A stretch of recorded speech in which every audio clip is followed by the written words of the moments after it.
आप सभी लोगों से सबसे पहले आप सभी लोगों को मेरा जोहार।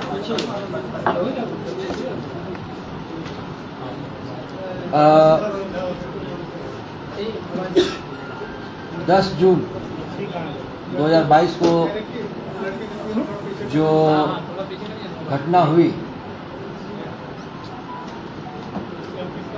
उसके बाद की सभी बातें आपको पता है। कुछ चीज़ों में लोगों के बीच में कुछ संशय और भ्रांति है, उसको दूर करने के लिए और कुछ सूचना देने के लिए ये प्रेस कॉन्फ्रेंस आहूत किया गया है।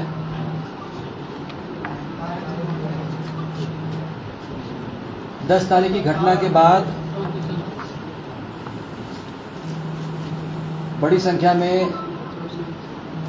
जो एक उन्मादी भीड़ आई थी उस पर कंट्रोल पाने के लिए जो भी फोर्स यूज़ करने की आवश्यकता पड़ी, जो हमारे पास तरीके थे, रिसोर्स थे, तो सारे हम लोगों ने उसको यूज़ किया। इनफैक्ट कुछ दिन पहले से लगातार पेट्रोलिंग किया जा रहा था, वो सब चीज़ें।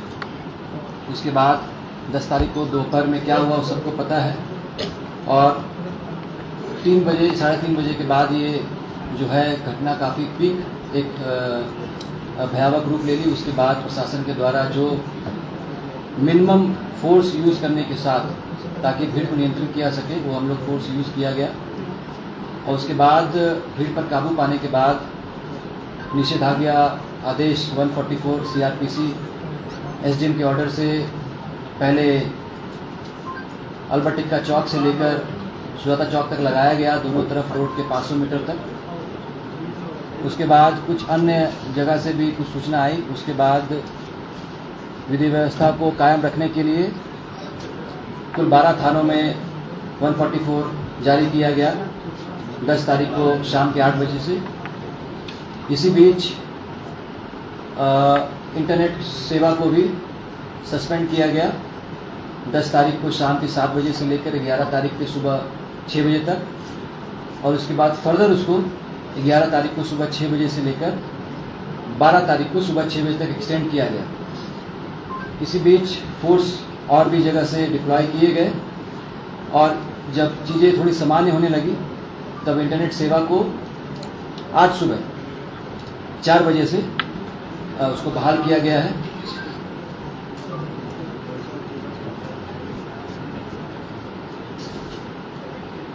इस पूरे प्रकरण में 2 लोगों की मृत्यु की सूचना प्राप्त हुई है, जिनको उनके परिजनों के उपस्थिति में शांतिपूर्ण तरीके से उनका जो सुपुर्दे खाक कार्यक्रम होता है, जो प्रक्रिया होती है, उसको किया गया है। अभी स्थिति नियंत्रण में है। लगातार जिला प्रशासन के द्वारा निगरानी रखी जा रही है, और कुछ थाने हैं जहां पर लोगों को संशय है कि लोगों को असुविधा हो रही है। तो मैं बताना चाहूँगा कि अभी SDM साहब ने एक ऑर्डर निर्गत किया है, जिसमें Kotwali, lower Bazar, Hindpiri, daily market, Chutia and Doranda, ये 6 थाने के क्षेत्र में अभी भी CRPC के धारा 144 के अंतर्गत निषेधाज्ञा आदेश लागू रहेगा, परंतु दोपहर के 1 बजे से लेकर 5 बजे तक आज इन 6 थानों के जो भी निवासी हैं वो घर से बाहर निकलकर अपने आवश्यक सामग्री को क्रय कर सकते हैं, दुकान पे जा सकते हैं, बट बशर्ते कि उस दुकान पर कभी भी किसी भी स्थिति में 4 से ज़्यादा लोग एकत्रित ना हो। अगर 5 या 5 से ज़्यादा लोग एकत्रित होंगे तो उसको अनलॉफुल असेंबली माना जाएगा। और इस 6 थाना के अलावा बाकी सभी थाना, चाहे वो शहरी हो चाहे ग्रामीण क्षेत्र में, किसी भी तरह का कोई 144 धारा लागू नहीं किया गया है। और मैं सभी रांची वासियों को धन्यवाद देता हूं कि पिछले 1 दिन में जो इंटरनेट सेवा बहाल हुई, सस्पेंड किया गया और लोगों को असुविधा हुई, उसके बाद भी उन लोगों ने जिला प्रशासन को काफ़ी सहयोग दिया और शांति और अमन कायम किया। और हम उम्मीद करते हैं कि आने वाले समय में भी शांति और अमन और चैन ये रांची के पूरे ज़िले में कायम रहेगा। और अब मैं चाहूँगा कि एसएसपी साहब जो है कुछ चीज़ें ब्रीफ करेंगे आपको। गत दिनों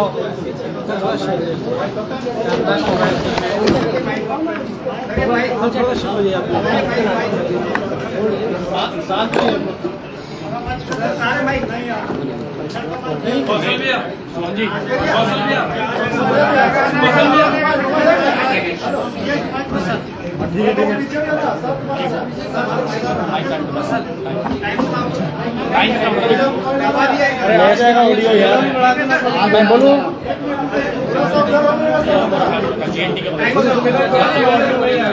प्लीज आप लोग शांति बनाए रखें।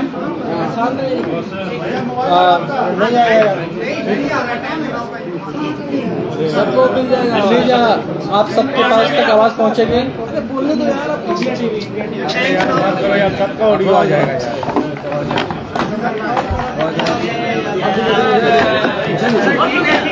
ठीक है शुरू करें सर।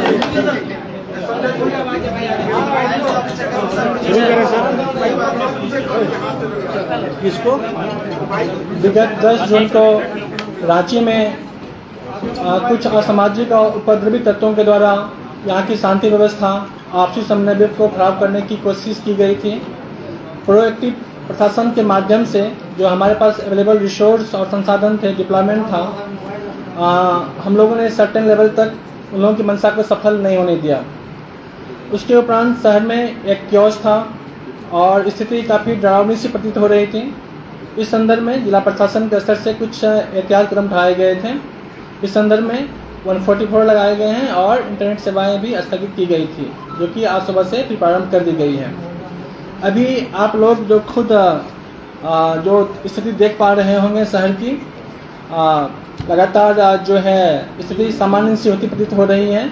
और इसी संदर्भ में जो है जो सेवाएं लोगों को मिलनी चाहिए थी, जो स्थगित हुई थी, उसको फिर से शुरू किया गया है। और इसी परिप्रेक्ष्य में जो इंटरनेट सेवाएं ऑलरेडी प्रारंभ हो चुकी हैं।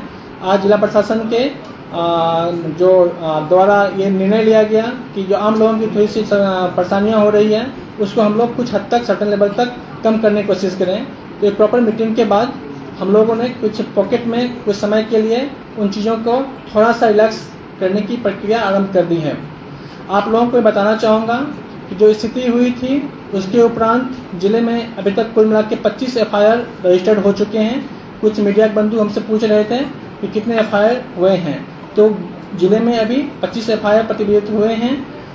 कुल मिला के 22 लोग जो है नामजद हैं और जो है सैकड़ों अज्ञात पे केस हुआ है।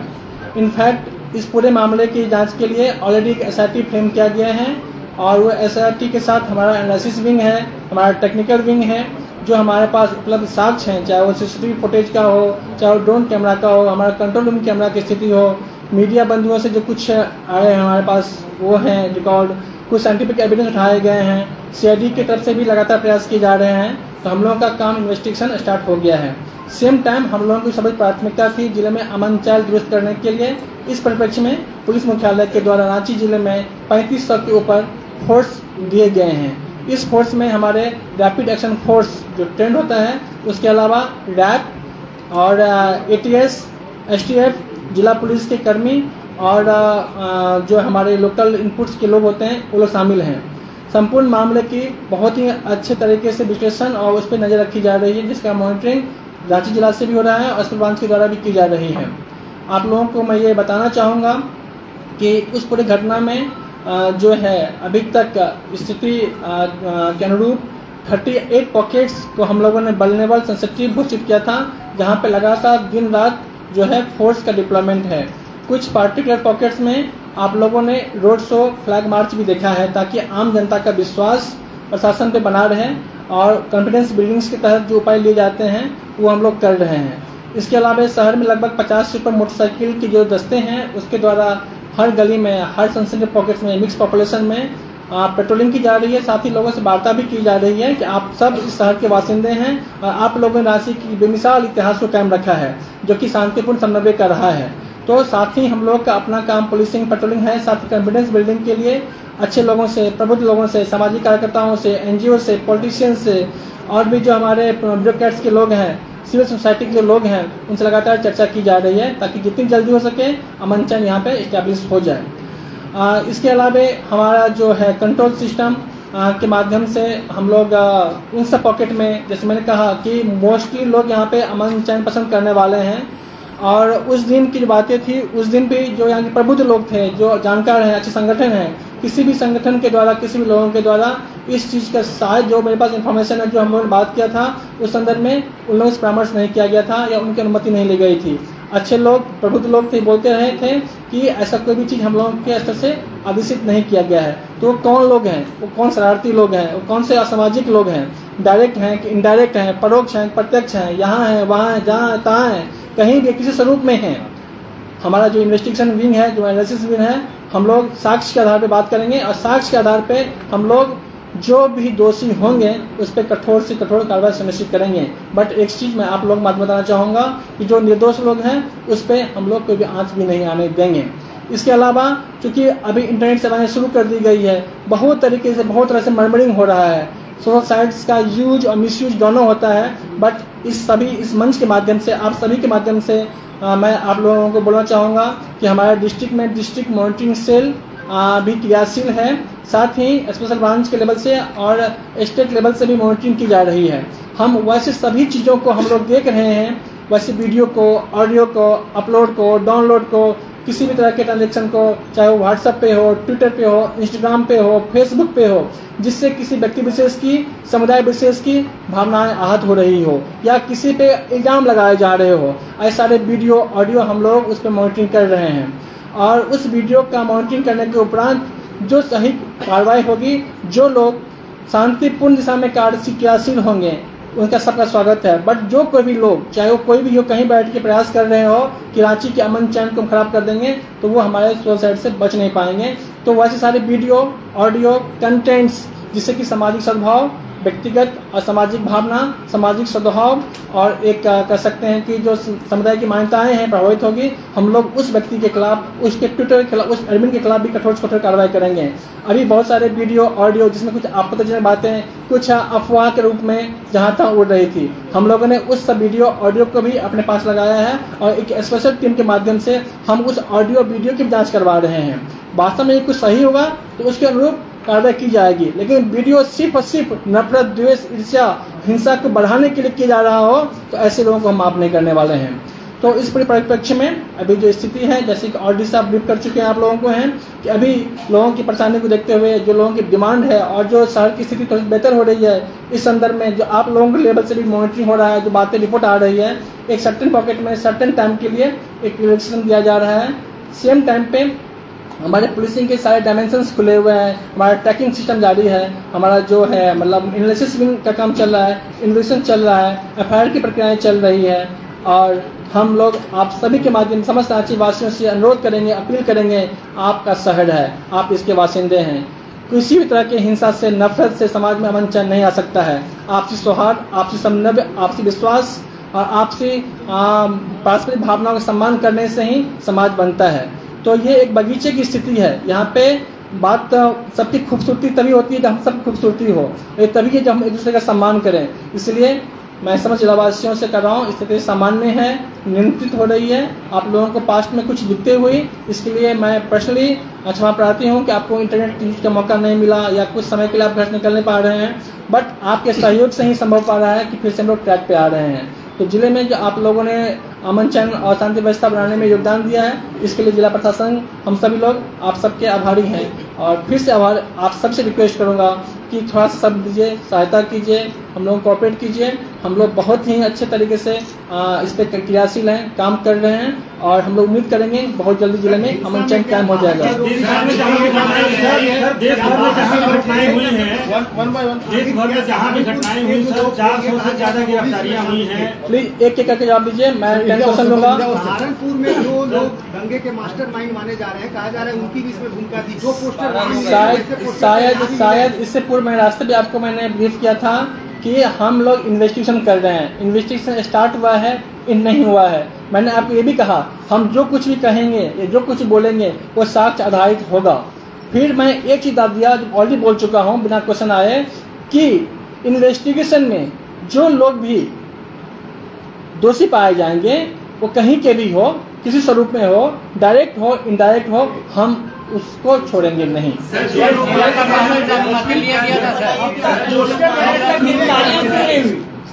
अब 5-10 क्वेश्चन आ रहे हैं तो देश भर में जहाँ भी घटनाएं हुई हैं 400 से ज्यादा गिरफ्तारियां हुई हैं, मास्टरमाइंड की पहचान की गई है, उनके ऊपर कार्रवाई हो रही है, कई जगह बुलडोजर भी चलाए जा रहे हैं।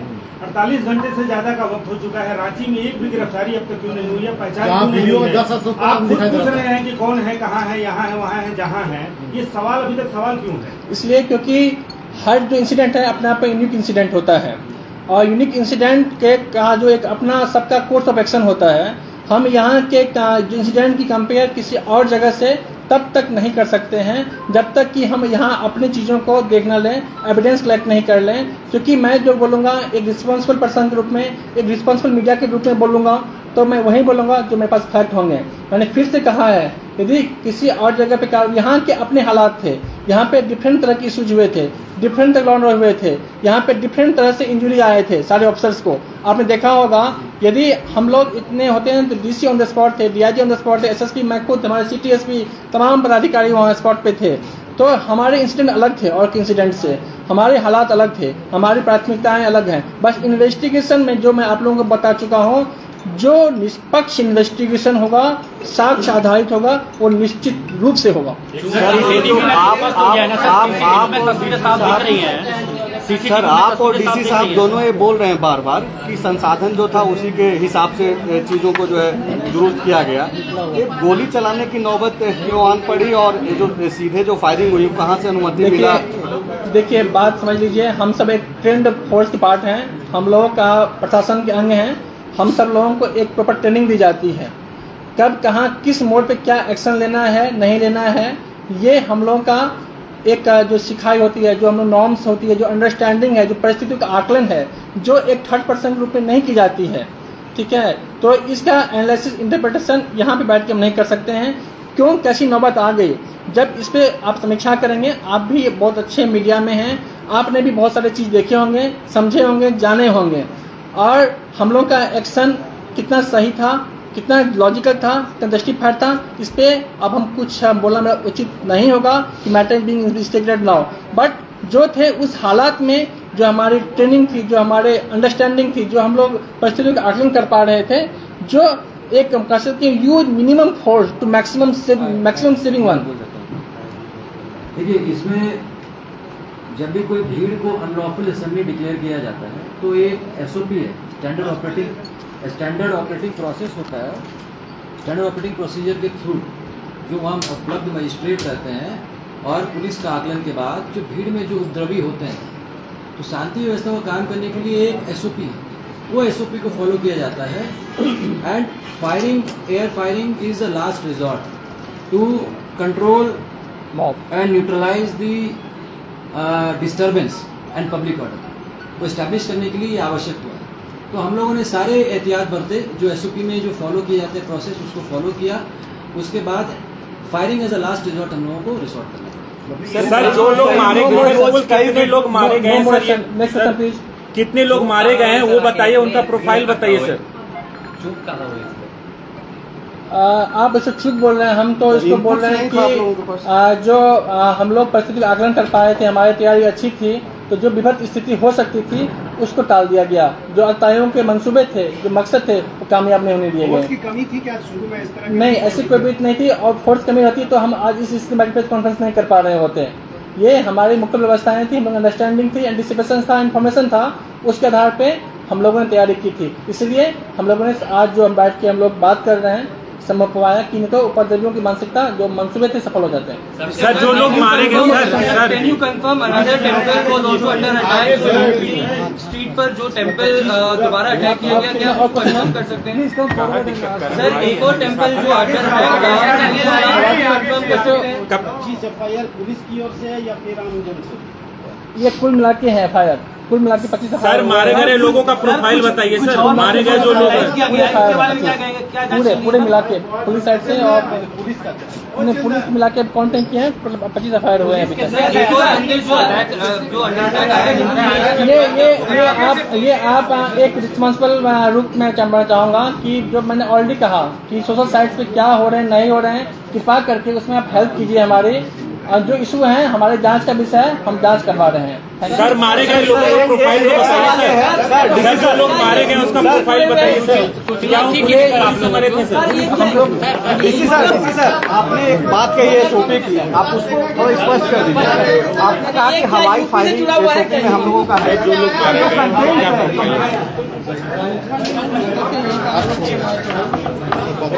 पुलिस